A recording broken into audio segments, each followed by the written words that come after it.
Do the rump shaker, man. Shake your ass, bro. Shake your ass.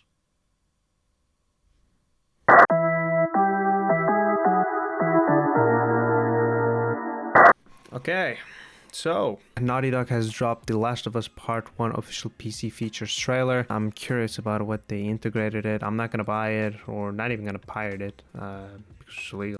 And also, like, I already played the first game. I played the remastered on PS4. Why would I need to go back to it? Especially with like a kind of like a botched graphics, because even though Naughty Dog wants to say, oh, you know what?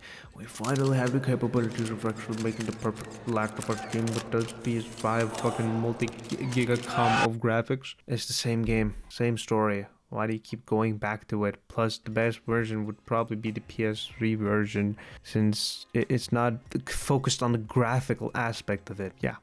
Let's see what they have done. PlayStation Studios. Let's see. Riley, come here. Left Behind. Okay. No, you got this. Go. Okay. What is this? Captured on PC mix of gameplay and in-game cinematics. Riley, Okay. come here. No, you got this. Go. Okay. Photo mode.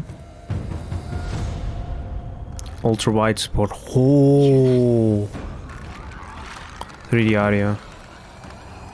Okay.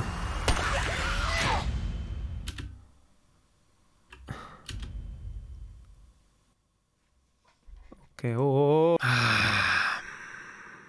Yeah, I kind of like skipped really fast, but I gotta be honest with you, I kind of expected much more, because I think the Part 1 remake is already out on PS5, but like it took that long to release it on PC just because you need to add like ultra wide support, 7.1 audio, which probably already is in the game. And what was it, like photo mode? Really? That's the reason why it took these guys so long? Yeah, I don't know.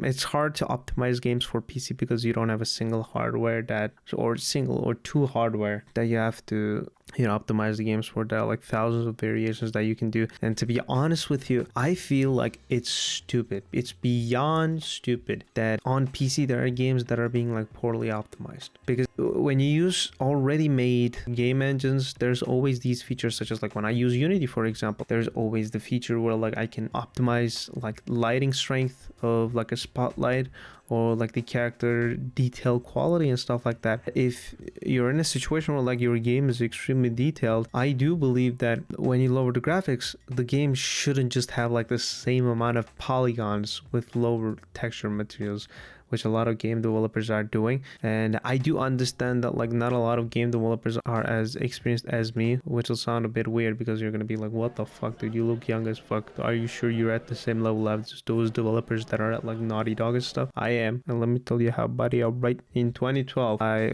started making this game called Alone Survive. If you can, by the way, what time are we at? Okay, that game was gonna be one of the best games of all time, which I might share some details in the later times. And in order to learn game development and actually make a proper game, I was doing my homeworks as games.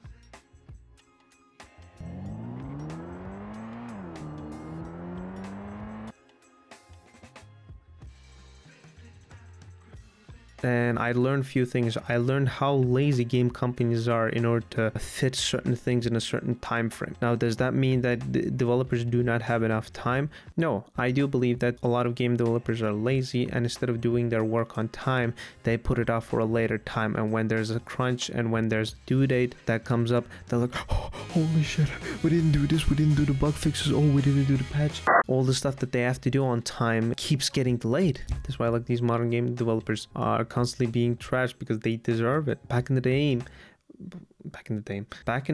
games, when they were released, it was really rare to see like a buggy game, because like the day one patch thing as well, it was really rare as well. And when I say back in the day, I mean like 2009, like before 2012. I don't know what happened, but 2013 was the start of the downfall of video games, in my opinion. After 2013, after the release of Witcher 3 Wild Hunt, Witcher 3 started this trend. Like, there were a lot of unnecessary problems. There are so many game developers that make games for future hardware. It shows how terrible and unexperienced these game developers are. It's a shame that game companies are in this situation right now. And I don't think the optimization part is directly related to the, let's say, like the CEOs or like the investors and stuff like that. I do believe that like the reason why CD Projekt Red was so under fire was, number one, they did a terrible choice, which is they trusted gamers, these terrible, impatient gamers, about releasing a game, because they're not going to be like, oh, you know what, it was us who demanded this game, so we should take the blame. No, they're always going to blame you for stuff that even they're faulty of. Number two, if they couldn't see how bad that game was at that stage and tested on an average spec hardware, which if there's any game developers watching right now, this is my recommendation. All right, when you're releasing a game, look at Steam charts and basically have a machine at your office with the most common hardware and develop a game to run perfectly on that hardware. Cyberpunk 2077 shows how disconnected CD Projekt Red is with their gamers. It's terrible that a game like that was released at that state. All you had to do, if you want to check optimization, don't give it to like a coder and stuff for him to test it. Just fucking get the game, put it in a machine with those specs, and see if it runs at 60 FPS. That's all it has to do. If it runs at 60 FPS on that machine, then it can run better on a really, really high spec machine. Even if that's not an option, just use techniques like foveated rendering, for example, maybe like a different version of a foveated rendering, so that people with like terrible machines can also run the game. Like, look at the most popular and most successful games that are still constantly being played nowadays. What's the one game that everybody's excited for, and you're seeing thousands of videos on YouTube nowadays? Not just on YouTube, in every single platform. I even learned it on TikTok. It's CS Source 2, because A, that game was released in like 2012 and has been constantly updated and constantly had like new